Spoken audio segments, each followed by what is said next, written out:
নমস্কার, মাধুরীস বং কিচেনে আজকে আমি একটা নতুন ধরনের রান্না নিয়ে এলাম। দই চিংড়ি।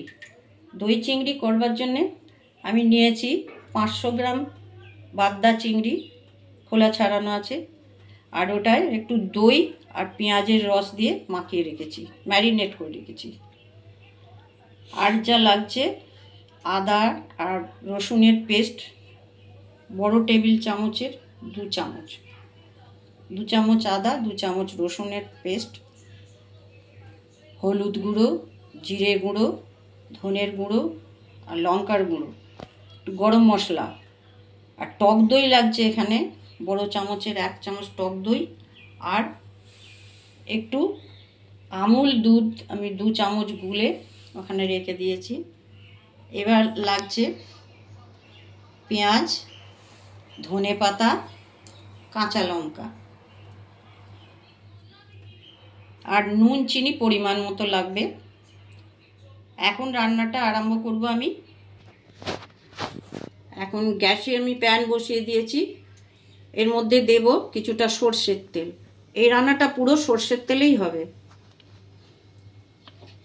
সর্ষের তেলটা গরম হলে এখন আমি মাছগুলোকে ভেজে নেব।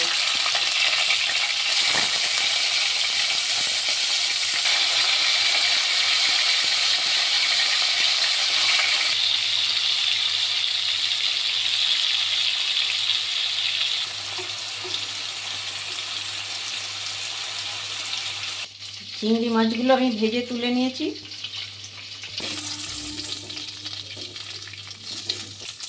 হ্যাঁ, এবারে ওই তেলের মধ্যে আমি আদা রসুনের পেস্টটা দিয়ে দেবো।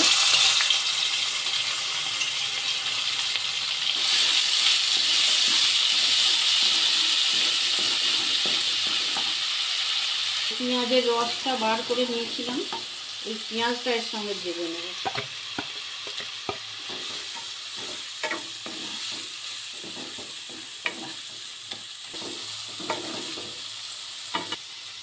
এবার এর মধ্যে আমি এক এক করে জিরে, ধনে, হলুদ, লঙ্কা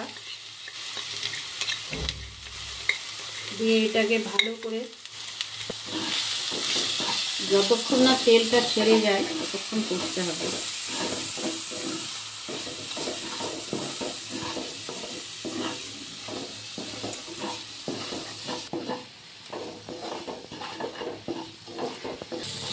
মশলাটা ভাজা হয়ে গেছে।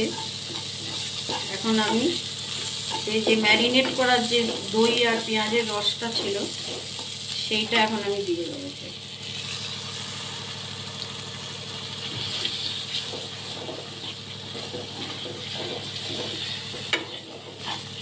এটা দিয়ে আরো কিছুক্ষণ কষতে হবে। এবার এটার মধ্যে একটু যে দইটা রেখেছিলাম বড় টেবিল চামচের 1 চামচ, যেহেতু এটা দই চিংড়ি, দইটা একটু বেশি লাগবে। দই আবার একটু দই রেখেছিলাম, এটার সঙ্গে দিয়ে দিলাম। এটা দইটা দিয়ে আবার একটু আমি কষবো। এখানে আমি আর একটু কাশ্মীরি লঙ্কার গুঁড়ো দিয়ে দিলাম। এবার পরিমাণ মতো চিনি দিলাম, ছোট চামচে 1.5 চামচ মতো দিয়ে আবার ভালো করে কষতে হবে। এবার 4টে কাঁচা লঙ্কা আমি কেটে রেখেছিলাম সেটা দিয়ে দিলাম।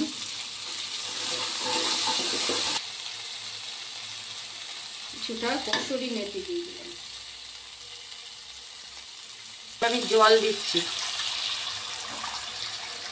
মশলাটা কষা হয়ে গেছে, এবার জল দিয়ে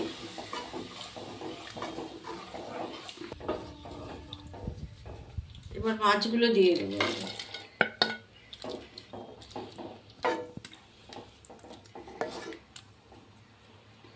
দিয়ে আমি একটু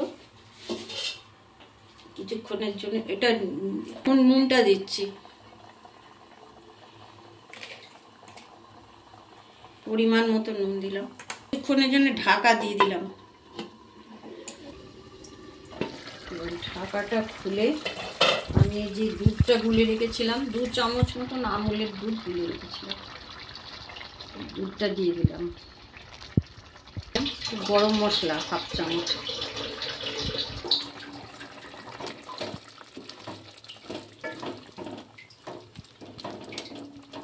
দিয়ে আরও কিছুক্ষণ চাপা দিয়ে রাখতে হবে।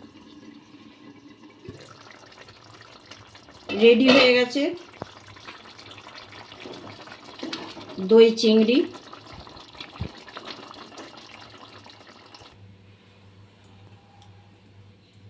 রান্নাটা ধনে পাতা এর উপরে ছড়িয়ে দিলাম।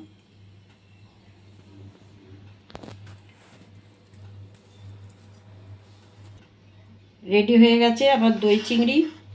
আপনারা বাড়িতে ট্রাই করবেন, খাবেন, আর কেমন হয়েছে আমাকে লাইক কমেন্ট শেয়ার করে জানাবেন অবশ্যই।